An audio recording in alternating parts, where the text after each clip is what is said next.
కీర్తన గ్రంథము 31:19, నీ యందు భయభక్తి గల వారి నిమిత్తము నీవు దాచి ఉంచిన మేలు ఎంతో గొప్పది, నరుల ఎదుట నిన్ను ఆశ్రయించు వారి నిమిత్తము నీవు సిద్ధపరిచిన మేలు ఎంతో గొప్పది.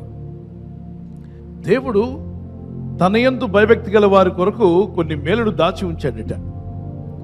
నరుల ఎదుట ఆయనను ఆశ్రయించిన వారు అంటే నరులంటే ఎవరు? మనుషులు, మీ బంధుమిత్రులు, మీ రక్త సంబంధులు, మీ స్నేహితులు, మీ ఉద్యోగ స్థలంలో, చదువుకుంటున్నటువంటి స్థలాల్లో, మీరు చేస్తున్న బిజినెస్ చేస్తున్న ప్రాంతంలో చాలా మంది మనుషులు ఉంటారు. వాళ్ళందరి మధ్యలో మీరెవరండి అంటే I'm a follower of Jesus, నేను యేసు ప్రభుని వెంబడిస్తాను, I believe Bible, I believe Jesus Christ, యేసు ప్రభు అని నేను నమ్ముతున్నాను అని నరుల ఎదుట నువ్వు ఎప్పుడైతే ప్రభు గురించి ఒప్పుకుంటావో, దేవుని బిడ్డగా నువ్వు ప్రకటించుకుంటావో, దేవుని సాక్షిగా జీవించడానికి ఇష్టపడతావో, నీ కొరకు దేవుడు గొప్ప మేలును దాచి ఉంచాడట. ఆ దాచిన మేలు నీ ఇంట్లోనికి దేవుడు రిలీజ్ చేస్తాడు. యోహాను సువార్త 14:1-2 నా తండ్రి ఇంట అనేక నివాసములు కలవు, లేకపోతే నేను మీతో చెప్పుకుందును, మీ కొరకు ఆ నివాసాలు ఏర్పాటు చేయడానికి వెళ్తున్నాను, నేను వెళ్ళి మరలా వచ్చి మీరు నాతో ఉండులాగా నేను మిమ్మల్ని కొనిపోతాను అన్నాడు. అద్భుతమైన నివాసం కదా. ప్రజల ముందు దేవుని మీద ఆధారపడండి. నేను దేవుని మీద ఆధారపడ్డాను. శ్రమ, కష్టము, శోధన, ఇబ్బందులు, అవమానాలు, శ్రమలు వచ్చినప్పుడు వెంటనే మీరు చెప్పాల్సింది, నేను ఒక ఆయన మీద ఆధారపడ్డానండి, ఆయన నాకు సాయం చేస్తాడని చెప్పండి. ఏమన్నా బ్రదర్ త్వరగా చెప్పండి, సంతకం పెట్టండి అని అంటే, మా ఇంట్లో పెద్ద ఆయనకి చెప్పకుండా నేను ఏ పని చేయనండి, సంతకం పెట్టే ముందు మా పెద్ద ఆయనకి చెప్పాలి. ఎవరా పెద్ద ఆయన? JESUS. ఆమెన్. ఆయనకి చెప్తాం, టైం తీసుకుందాం, పర్వాలేదు.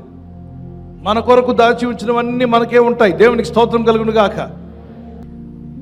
దేవుని మీద ఆధారపడు, దేవుని మీద విశ్వాసం కలిగి ఉండు. Have faith in God, depend on God and fear God. ఈరోజు నీ కొరకు ఒక పెద్ద బ్యాగే దాచబడి ఉంది, ఆశీర్వాదాలతో ఇస్తాడు, అవసరమైనప్పటికీ ఇస్తూనే ఉంటాడు.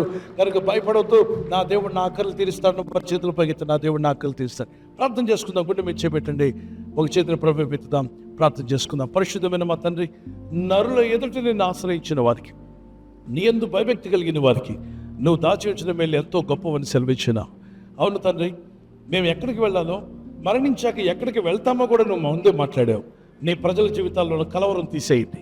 నీ యందు భయభక్తి కలిగి ఉన్నప్పుడు ఎన్నో మేళ్ళు దాచి ఉంచావని, నువ్వు దాచి ఉంచిన మేళ్ళు మాకు దయచేస్తావని సెలవిచ్చున్నావు. రహస్యమందు దాచబడిన ధర్మ నీకు ఇస్తాన్నావు. నీ ప్రజలను దీవించేవాడు నీవే. కృపతో రక్షించావు, కృపతో విడిపిస్తున్నావు, అలాగే నిత్య జీవానికి వారసులుగా చేస్తున్నావు. నీవు మాతో మాట్లాడుతున్నావు నాయన. నీ మాటలు మాకు చాలు ప్రభా. మా బ్రతుకులను వెలిగించి మీ సాక్షులుగా నిలబెట్టుకోమని, ఈ రాత్రి నెమ్మదితో పండుకొని సురక్షితంగా కాపాడబడినట్లుగా నీ అగ్ని కంచి వేసి మమ్మల్ని కాపాడండి. మీ చిత్తములో కొనసాగే కృప మా అందరికీ దయచేయమని, యేసుక్రీస్తు ప్రశస్త నామములో వీరందరికీ చక్కని నిద్ర దయచేసి తెల్లవారు లేచి కృపను మాకిమ్మని క్రీస్తు నామములో వేడుకుంటున్నామా పరలోక తండ్రి. ఆమేన్, ఆమేన్. ఈ వాగ్దానం విని ఊరుకోవద్దు. వాగ్దానం విన్నాక ఆమేన్ చెప్పి ఇతరులందరికీ షేర్ చేయండి, లైక్ చేయండి. అలాగే సబ్స్క్రైబ్ చేయని వారందరూ సబ్స్క్రైబ్ చేయండి. ఈ దేవుని మాటలు అనేకులకు చేరవేయండి. Good night. God bless you.